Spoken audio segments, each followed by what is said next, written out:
welcome to today's video. My name's Amy if you're new here, and today I'm going to be chatting you through why I started shopping secondhand. If you've been on here for a while, you would have seen that kind of evolution and probably heard me talk about it lots and lots. But in the spirit of Secondhand September, I thought I'd tell you guys why I started shopping secondhand and kind of how that journey has been for me, what I love about it, and just kind of talk about secondhand shopping because it's Secondhand September, and I feel like I've done a lot of videos just styling and kind of doing things in the spirit of Secondhand September, but didn't sit down and kind of tell you guys why I love it.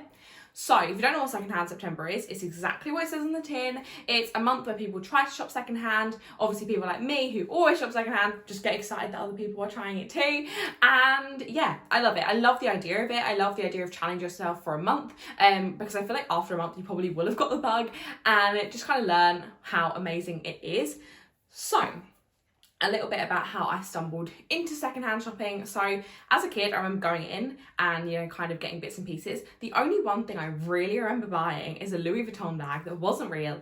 It was white with a kind of the multicolored monogram on it. It really reminded me of the one that Poppy wears in Wild Child, and she was my style icon. So whenever I wore it, I felt like her. And I remember that was one of the first things I ever bought, and I have a feeling it was from Sense. I don't know why I remember that, but I have a feeling it was from Sense, which is where I work.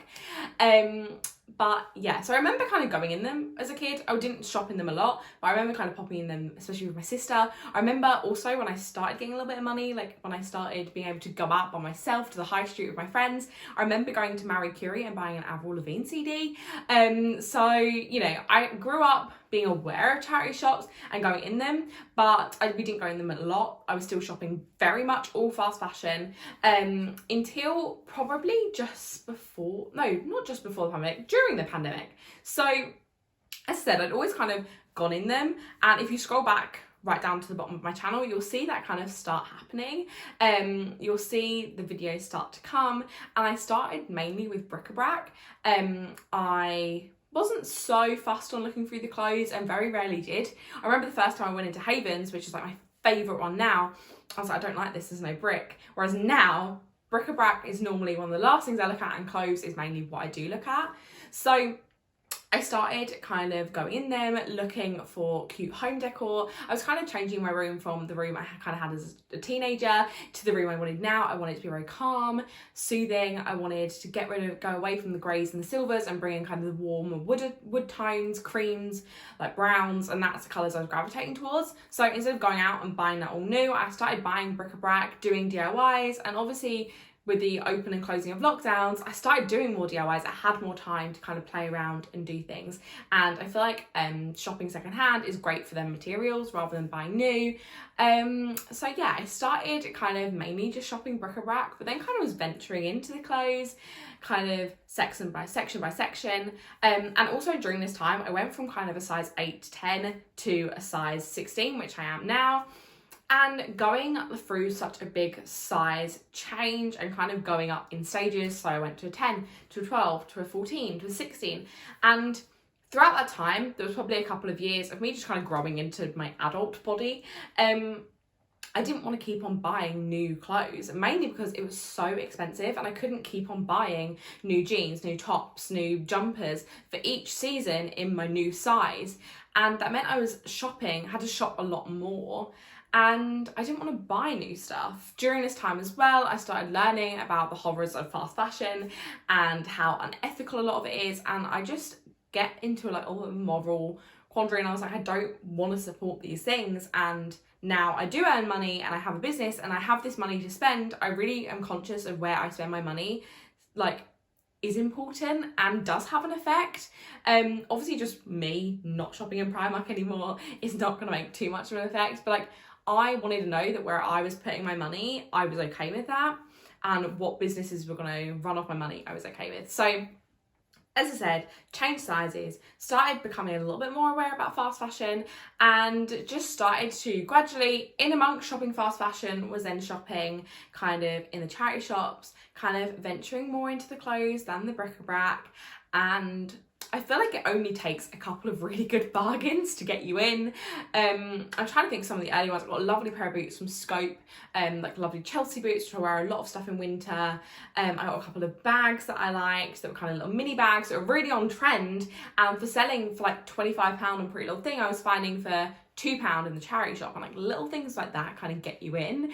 And I started finding more and more things, especially coats when it got to winter, for like £2-3, and that is so much more in my price range, because at this point the business was shut down. I wasn't earning any money because lockdown and things like that. I was open and closed, and I didn't have this amount of money that I could go and buy a whole new wardrobe. So I started then shopping secondhand, and as I said, got the bug and started finding more and more bargains. And at the same time of finding more and more bargains, I was becoming more and more aware that I didn't want to shop fast fashion anymore, and it wasn't for me.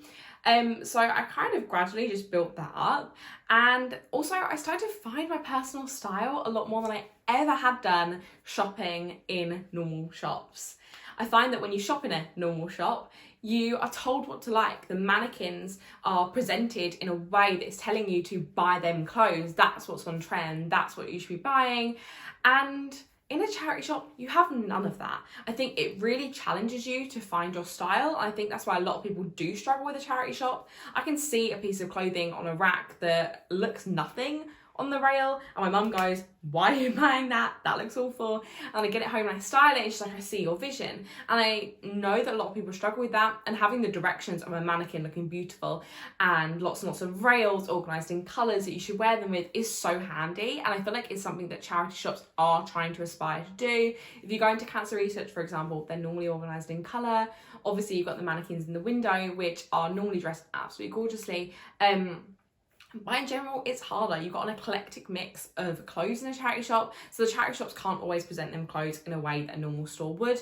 But if you look at the Haven's Relove store I went to in Leigh-on-Sea, if you want to go back and watch that vlog, you can see that the shops are designed more like boutiques now. The newer ones are being designed like that.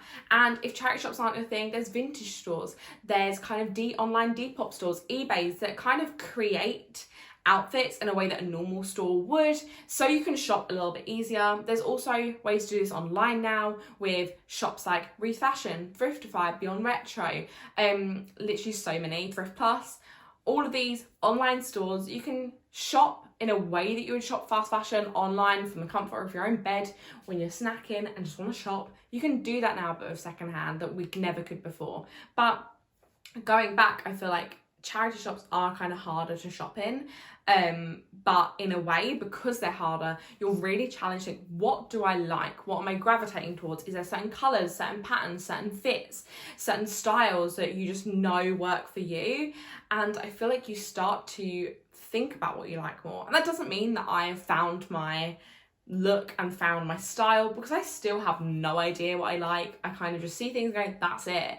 It doesn't come under an umbrella of kind of minimalist or 70s or, you know, all these trend-led styles. I just don't have one. And I feel like when you shop charity shops, you just like what you like. And I feel like that's why a lot of us struggle to define our kind of style, which none of us should have to do.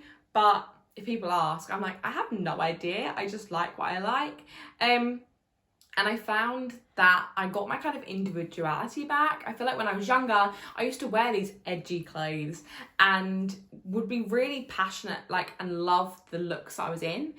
And I kind of lost that as I got older. I feel like when you're a teen, you kind of just want to fit in and you'll wear these trend-led clothes because they're what's on trend. And you become less in tune with yourself. But I feel like charity shopping has definitely been a big contribution to how I found my style again and how I've kind of been confident in my clothes again. I'm very confident in my choices with them, and I feel like charity shopping has helped that majorly. Plus, obviously, you know that your money is going to a good cause rather than just going to these big corporations. I find comfort in the fact I'm not very conscious on brands anymore. I will look at the clothes, probably buy the clothes, and I probably won't even look at the brand till I get home and be like, oh, that's from Asda, that's from Primark, that's from Karen Millen. Like, I don't look at the brands, and I feel like that's amazing because, again, I'm not buying because I like the brand, or I'm not buying because I like that it's on trend. I'm buying it because I like it.